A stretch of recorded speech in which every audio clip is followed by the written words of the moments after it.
right, so welcome back to another episode of the Barron Report. Of course, we love to dive into some of the most complex topics in the food industry and in business in general. And today we're going to be talking about plant-based alternative proteins. And this has been a big subject that has really kind of flooded the media over the past few years. And it appears 2020 might be the year that we're going to see this really kind of take off. A quote here by Dan Curtin, who is the president of Greenleaf Foods. But according to the United Nations studies, a majority of world fish stocks are exploited, overexploited, or depleted, making plant-based seafood products a promising alternative and natural extension within the rapidly expanding plant-based protein category. We decided to get Chris Kerr, who's the CEO of Gathered Foods and the seafood brand Good Catch, on to talk about this massive movement that's going on. Chris, welcome to the show. Thank you very much for having me. It's a great time to be here. Yeah. So Chris, let's just roll right into your background and a little bit about Gathered Foods, Good Catch overall. Sure. Tell us kind of a little bit about the company. So we actually started Good Catch from scratch. I run a venture capital fund called New Crop Capital, and we were looking to invest in the seafood space. We had done quite a few investments with land animals, but the seafood options were rather slim. And so we decided to start from scratch. We brought together a team of people that I worked with over the years in various projects, put them onto this very focused and concentrated effort. And from that, Good Catch was born. Quite frankly, we didn't know that it would kind of be this successful this quickly. The success is really about a product that was developed faster than we thought would come to fruition. It's a very good tuna replacement. And so, yeah, we're off to the races. There was very few places to invest in this sector. And so in our case, we decided to start from scratch. Yeah, and if you look at kind of the companies that are moving in the alternative proteins category, obviously we look at companies that make the news the most, being Impossible Foods, Beyond Meat, et cetera. There do seem to be a lot more entrants than there were just a few years ago. Do you feel like the market is finally getting mature enough that we will see more companies taking a step in here? I think they will, and I think they'll have to. I think the consumers are driving it, and that consumer base is going to their retailers, and the retailers are saying, where are these products? The consumers are asking for it. So I do believe that more will show up. That's still a very small market. The grand scheme of things is something like a $1.4 trillion opportunity, and we're at $4.5 billion. Long way to go. It's very nascent. Yeah. So it just shows you the where we can go in the coming years as long as production can keep up. Sure. Absolutely. Well, you guys are on the right track. You recently had a nice $32 million funding round. Tell us a little bit about that and how this is going to make a difference with Good Catch. So we make decisions on food based on price, awareness, convenience, and taste. And we can solve the taste equation with fairly small amounts of dollars. You know, it's R&D, it's pilot grade production. In order to hit the price points and get the distribution need to meet the consumer demands, you need production. And so this funding raise was really about production. We're building a very sizable plant in the middle of a field in Ohio. Whoever thought that seafood could have, a launch in the middle of farmer country, but there it is. And it's remarkable. It's really remarkable. The plant is really designed to be a high production plant. That's state of the art. And ultimately, we think this is arguably the least risky money we're spending. Quite frankly, even if people didn't want plant-based tuna fish, we can make all sorts of products out of that facility. So it's a good investment for us. All right, Chris. So when you look at marketing and kind of the awareness factor for plant-based foods, there has been a great kind of boom around that, mainly with the IPO of Beyond Meat and Impossible, of course, right on their heels. So there is a quite a bit amount of awareness, but obviously with plant-based in general, we're still reaching, as you even indicated, a very small portion of the public. What do you think is going to be the thing that's going to help tip this thing over to where this becomes really mainstream? Well, the awareness is building, and it's building because there's a bunch of different drivers. It's a mega trend because it's not just one thing. It's not just health, or it's not just love of animals or religion or allergens. It's all of those things. And so ultimately, in different parts of the world, you have different drivers that are really pushing those in those regions. So in Europe right now, the biggest driver is sustainability. Right. In Brazil, it might be health. In Japan, it might be allergens. Each one of those we can basically play into. At the end of the day, if somebody wants to eat a plant-based food, we don't necessarily care why. We just want to make sure that we're addressing their concern.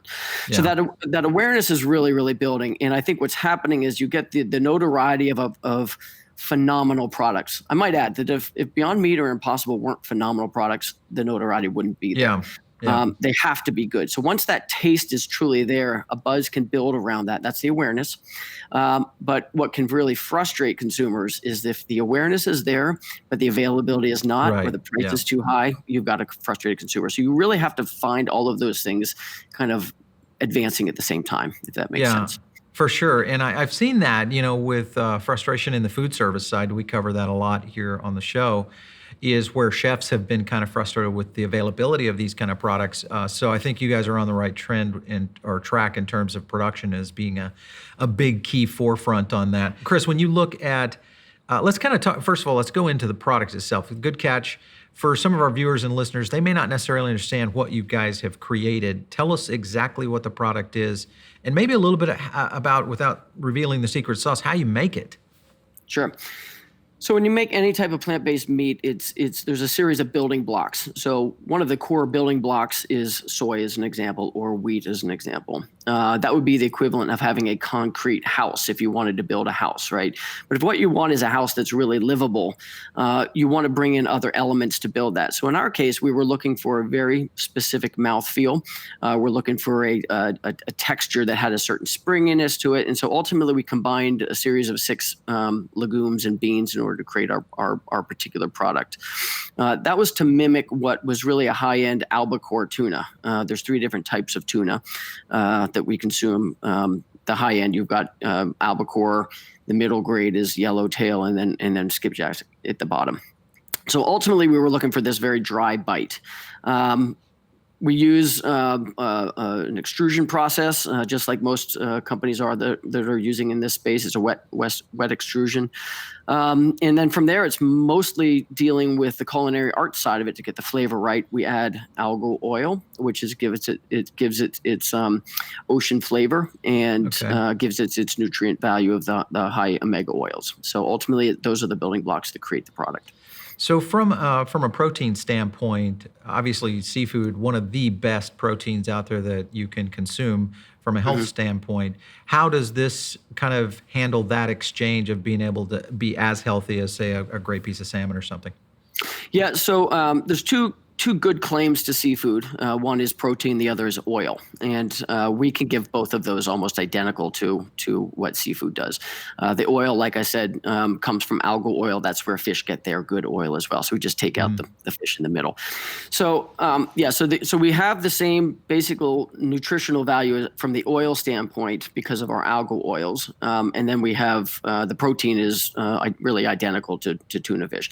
What you don't have is the collateral damage that comes with it, right? So if the Sure. good news story of tuna is it's got healthy oils and protein, we can do that. Then the real question is the experience, is the culinary experience good? And ultimately, that's what we're trying to solve. Yeah. We can make the nutritional value equal. Culinary experience, that's for the chefs to solve, and we're able to do that. Yeah, interesting. All right, so carbon footprint, demand on our oceans, all these things are now coming to the forefront. Even from a political standpoint, we see this literally showing up on the campaign trail out there of a lot of politicians really looking at this, not necessarily just on the seafood side, but in general. Obviously, this is a major contributor to that when you look at reducing the load that comes off of our live seafood abilities. How much of an impact do you think you guys would be able to make, with this new investment round? Do you feel like you'll be able to really take a move into assisting the kind of the seafood demand in the marketplace? Well, first of all, I personally don't believe there's any truly sustainable seafood. Whether it's aquaculture or inside the oceans, it's really kind of a failed model. And then there's the other collateral damage that comes with fishing and macroplastics and everything else that comes with that equation. So we avoid all of those things. Sure, absolutely. Well, it's going to be interesting to see how this all plays out. Obviously, the consumer demand is rising. We haven't seen the massive uptake on it yet because obviously there's not a tremendous amount of vegans out there, but there are a lot of people that are very plant curious and starting to move that into their diets. When you look at kind of the trends going into the future around the consumer demand, the products that you're seeing come to market, what would you say for, whether it's the food service industry, even grocers and some of the retailers, what should they be watching for in terms of products that are going to be hitting the market soon? Well, first of all, if you don't hit the taste mark, the rest is irrelevant. And so we have to start with taste every single time. There can be a lot of pretty good price elasticity when it comes to products that taste good, and maybe you pay a little bit more, eat a little bit less. But if it's not good, you won't eat it at all. The real shift has happened in the last 3 to 4 years around taste. We really had a lot more money going into innovation. And ultimately, it's that innovation that leads to that good experience. And then from there, I think that's where you're going to find the fun happening. If you can then teach consumers how to use these products and apply them in a form that they're familiar with, they'll be adopted. And if that means a hamburger, wonderful. If it's a tuna melt, wonderful. Ultimately, global adoption comes through local acceptance. And if you're dealing with a core protein like tuna, you want the local market to decide what that form is. And ultimately, what we are trying to do at Good Catch is provide the proteins and allow the local market to decide how to use that. I'll give you a good example. In Germany, the third most ordered pizza is a tuna pizza. We don't have that in the United States. Most people don't eat that. So allowing them to say this is how they're going to use that product is really, really relevant to how we want to address that market locally. Yeah, for sure. All right. So recently, there's been kind of a couple of tit for tats in the plant-based sector. We saw some commercials starting to kind of play. So in my opinion, that means that the beef and/or traditional proteins are taking notice and saying, hey, listen, either one, our companies have to start producing plant-based products and changing kind of the dynamic. I always reference Amazon because they kind of were the perfect at it of saying, hey, we're just going to sell books. But eventually, they've kind of take over the market. Your thoughts on some of the plant-based companies? Obviously, we've seen Beyond Meat move into a ton of new product lines. I'm sure what you're planning is going to be expansive. How fast do you think we can accelerate with companies like yourself in the next 10 years? Well, we can only accelerate as fast as production will allow. And right now we are really constrained on production. The consumers are way outpacing the production that we have. And you're seeing that globally. And then again, it comes down to how is it being applied? How are these proteins being used? So in the case of Beyond Meat, they're making a burger, but they came out with their sausage is excellent. They have a few other things in the queue. We're similar in that what we're trying to do is if you want to have tuna in a Subway or tuna in a sushi or a wrap or a roll or handheld, all of those different applications are what will decide how quickly this can be adopted, and ultimately we're trying to fill those channels through the QSR lens. Yeah, absolutely. Well, Chris, it's been great having you on. I can't wait to see kind of the evolution of Good Catch, and especially the products as you guys position your company. Obviously, I'm sure there's going to be more funding starting to hit the market, for plant-based manufacturers like yourself. So congrats on everything you're doing. Thanks for stopping in on the show. Great. Thank you. And thank you for your time. Absolutely. All right. So for all of you listening in over on Spotify or iTunes, or maybe you're catching this on YouTube, make sure and leave us a comment. Give us a rating as well. We'd love to get your feedback here on the Barron Report. And of course, if you have a great idea on an executive or some innovator that is doing something in business or food that should be on the show, make sure and shoot me an email, which you can do at producer@foodabletv.com, or hit me up on Twitter @PaulBarron. It's been great talking to you. We'll catch you on the next Barron Report.